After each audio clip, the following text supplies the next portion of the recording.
Hallelujah.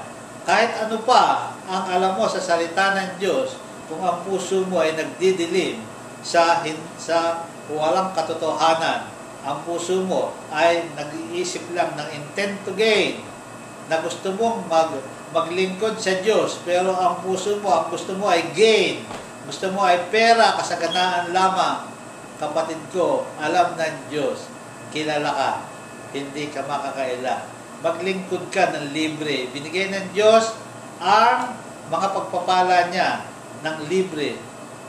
Ipamahagi mo rin ang salita ng Diyos, ang pagpapala niya, ang buhay na walang hanggan, na libre sa lahat ng tao. Walang paghahangad na ikaw ay magkaroon ng kung ano-ano kasaganaan. Hindi. Kung ikaw ay mapagpala, magpasalamat ka sa Diyos.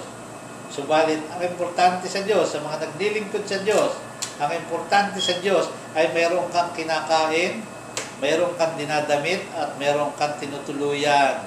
Ito ang importante. Pero yung too much na naghihirap yung mga tao, inuobliga mo pa yung mga tao na sila ay magbigay. Too much. Ituro mo lang ang pagbibigay.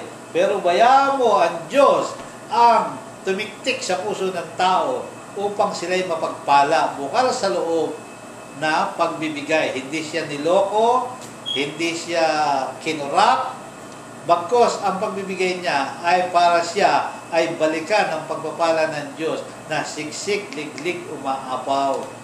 Ito ang totoong katuruan. Hallelujah. Praise the Lord.